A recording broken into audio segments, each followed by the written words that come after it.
अस्सलामुअलैकुम दोस्तों, आज मैं आपसे बात करने वाला हूँ Oppo Reno 3 Pro के बारे में, जो कि जल्दी आपको पाकिस्तान में लॉन्च होता दिखाई देगा। इसकी मैं स्पेसिफिकेशन के बारे में बताऊंगा, क्या क्या इसमें रैम स्टोरेज यूज़ की गई है और इसकी प्राइस भी आपको बताने वाला हूँ। अगर आप इस चैनल पर नए आ गए हैं, जल्दी से चैनल सब्सक्राइब कर लें ताकि नेक्स्ट भी आपको टेक न्यूज़ और मोबाइल के रिव्यूज़ के रिलेटेड वीडियोज़ मिलती रहें। तो चलें स्टार्ट करते हैं इस वीडियो को। इस फ़ोन के अंदर आपको जो चिपसेट दिया गया है वो मीडियाटेक का हीलियो P95 जो कि 12 नैनोमीटर वाला लेटेस्ट तरीन चिपसेट है। काफ़ी अमेजिंग किस्म का चिपसेट है, गेमिंग के लिए भी अच्छा ये चिपसेट होने वाला है, लेकिन इससे बेटर ऑप्शन भी आपको देखने को मिल जाते हैं। तो अगर आप ओप्पो को फैन है और कैमरा परफॉर्मेंस के लिए ये फ़ोन लेना चाहते हैं तो चॉइस अच्छी है आपके लिए। तो इसमें जो सीपीयू दिया गया है वो 2.2 ऑक्टा कोर में देखने को मिल रहा है। सुपर एमोलेड का इधर डिस्प्ले यूज़ किया गया 6.4 इंच वाला, फुल एचडी 1080p सपोर्ट करता है। 411 ppi इधर यूज़ की गई है। गोरिल्ला ग्लास 5 की प्रोटेक्शन दी गई है और इसमें जो ब्राइटनेस का ऑप्शन है वो भी अमेजिंग किस्म का दिया गया है। 500 से लेकर 800 नेट्स मैक्स ब्राइटनेस आप इधर कर सकते हैं।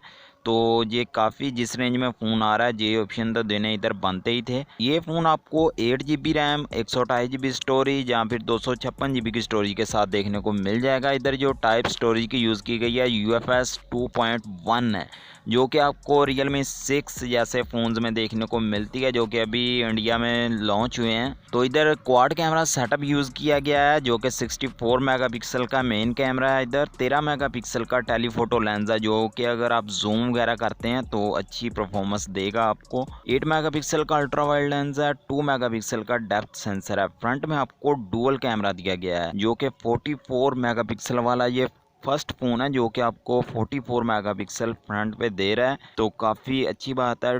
तो 2 मेगापिक्सल का इधर आपको डेप्थ सेंसर ये इधर दिया गया है। सेल्फी के लिए भी ये फ़ोन बेस्ट होने वाला है, क्योंकि इधर कैमरा काफ़ी अमेजिंग किस्म का दिया गया है। चिपसेट भी न्यू है तो अच्छी परफॉर्मेंस देगा। वाईफाई की लेटेस्ट टेक्नोलॉजी है। 5.1 ब्लूटूथ मिल रहा है आपको। इधर टाइप सी देखने को मिल रही है चार्जिंग के लिए। ओप्पो अपने काफ़ी ज़्यादा फ़ोन्स में टाइप सी देना स्टार्ट हो चुका है। जो इसके 25,000 की रेंज में फ़ोन आते हैं उनमें भी ये टाइप सी अब देना स्टार्ट हो चुका है। फिंगरप्रिंट सेंसर डिस्प्ले के अंदर दिया गया है। जायरोस्कोप वगैरह भी मिल जाएगा। गेमिंग के लिए जो बेस्ट परफॉर्म करता है। 4025 mAh की बैटरी दी गई है। बैटरी इधर थोड़ी कम यूज़ की गई है। अगर 5000 यूज़ कर लेते तो अच्छा होने वाला था, क्योंकि जिस प्राइस रेंज में आ रहा है तो इधर ये बैटरी थोड़ी कम पड़ती है। 30 वोल्ट की फास्ट चार्जिंग दी गई है। 50% आप बैटरी को 20 मिनट के अंदर चार्ज कर सकते हैं। 4.0 वोल्ट का चार्ज दिया गया है और इसकी पाकिस्तान में जो प्राइस एक्सपेक्ट की जा रही है ये आपको 60,000 से ऊपर ही देखने को मिलेगा। तो इस प्राइस में तो अगर Realme 6 Pro वगैरह जैसे फ़ोन लॉन्च होते हैं तो आप उनकी तरफ चले जाएं।